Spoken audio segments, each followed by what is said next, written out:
nomidagi Samarqand davlat universiteti Urgut filiali pedagogika va tillarni o'qitish fakulteti 201 matematik ta'lim yo'nalishi 201 guruh talabasi Umarova Sevinchning tabiat bilan tanishtirish metodikasi fanidan tayyorlagan taqdimoti.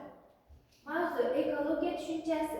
Reja. Birinchi reja ekologiya tushunchasi va uning shakllanish tarixi. Ikkinchi reja ekologiyaning asosiy bo'limlari va tadqiqot obyektlari. Uchinchi reja insonning tabiatga ta'siri va ekologik muammolari. To'rtinchi reja ekologik madaniyat va atrof muhitni muhofaza qilish yo'llari. Ekologiya tirik organizmlar va ularning yashash muhiti o'rtasidagi o'zaro munosabatlarni o'rganuvchi biologik sohaga mansub fan hisoblanadi. Ekologiya atamasi birinchi bor 1866-yilda nemis olimi Ernest Haeckel tomonidan ilmiy adabiyotga kiritilgan bo'lib, u butun fan orqali tirik mavjudotlarning tabiatdagi muvozanatiga e'tibor qaratishni maqsad qilgan. Ekologiya dastlab biologiyaning ichki bo'limi sifatida shakllangan bo'lsa, vaqt o'tishi bilan inson hayoti, iqtisodiyoti, sanoati, qishloq xo'jaligi, iqlim o'zgarishi kabi ko'p sohalar bilan uzviy bog'liq bo'lgan holda mustaqil va keng qamrovli ilmiy yo'nalishga aylanadi. 20-asrning ikkinchi yarmidan boshlab ekologiyaga bo'lgan ehtiyoj keskin ortdi, chunki sanoatlashtirish, urbanizatsiya va texnologiyalarning tez rivojlanishi tabiat resurslarining kamayishiga, atmosferaning ifloslanishiga, global isish jarayoniga sabab bo'la boshladi. Shu bois ekologiya fani nafaqat nazariy ilmiy yo'nalish, balki amaliy ahamiyatga ham ega, insoniyatning barqaror kelajagini ta'minlashga xizmat qiladigan asosiy fan sifatida shakllanadi. Ekologiya turli miqyosdagi tabiiy jarayonlarni o'rganishga qaratilgan bo'lib, u bir nechta yirik bo'limlardan tashkil topadi.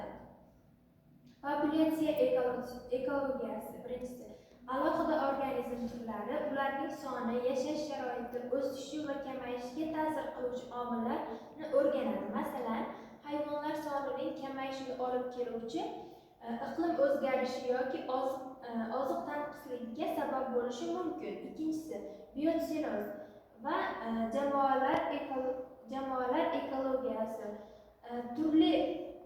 Turli organizmlardan iborat jamoalarning bir joyga qanday yashashi, resurslarni qanday bo'lib olishi, muvozanatni qanday saqlab turishi tahlil qilinadi.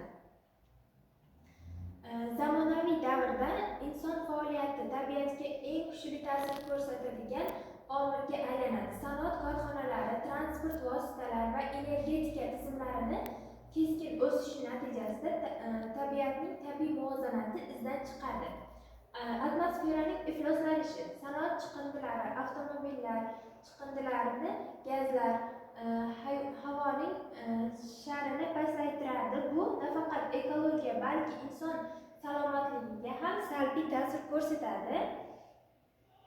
Biologik xilma-xillikning kamayishi. Ko'plab hayvon va o'simlik turlari yo'qolish xavfi ostida qolmoqda. Tabiiy yashash jarayonlari yo'q qilinishi, ovchilar, iqlim o'zgarishi, bularning barchasi tabiiy muvozanatga buzilishiga olib keladi. Shu bois insonning tabiatga bo'lgan bevosita ekologik inqirozi xavfini kuchaytirmoqda.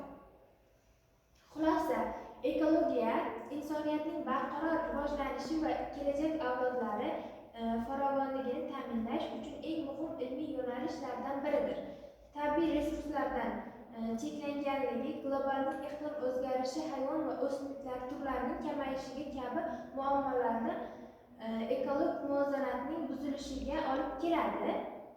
Atrof muhitni muhofaza qilish faqat ilmiy tadqiqotlar yoki davlat siyosati bilan cheklanmaydi. Buning avvalo insonning o'zidan kundalik hayotidagi kichik ammo foydali odatlardan boshlanadi. Tabiatni asrash demak bu kelajakni asrash demakdir. Foydalangan adabiyotlar, e'tiboringiz uchun rahmat.